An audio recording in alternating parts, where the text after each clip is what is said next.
In this video, we'll give you 3 tips on how to gain exposure for your video resume or job listing. Number 1, make a great video. Make sure you have good lighting, clear audio, testing 1, 2, 3, and that your background is free of clutter or distraction. And be sure to present yourself in a way that would make a good impression. Number 2, your video thumbnail. Now, there is no option to upload a custom thumbnail, but as you swipe through the listings, you'll see that CazVid uses the beginning of each video as the thumbnail. So pay extra attention when you start the video that you are looking at the camera, that your eyes are open, and you start your video with a compelling opening. Hi, my name is Jerry.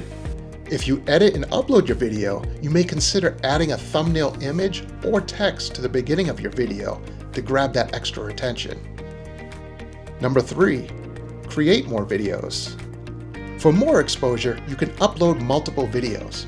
We recommend creating your first video to introduce yourself, but you can also create separate videos for each of your skills or for each type of job you're seeking. You can also make response videos for specific job listings that you can then direct message and share with an employer.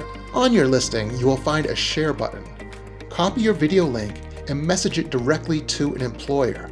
Post to your social media accounts, or include your video link in other online resumes or job applications. Thanks for using the CazVid Employment app. Contact us if you have any questions, and be sure to watch our other tutorial videos. Thanks.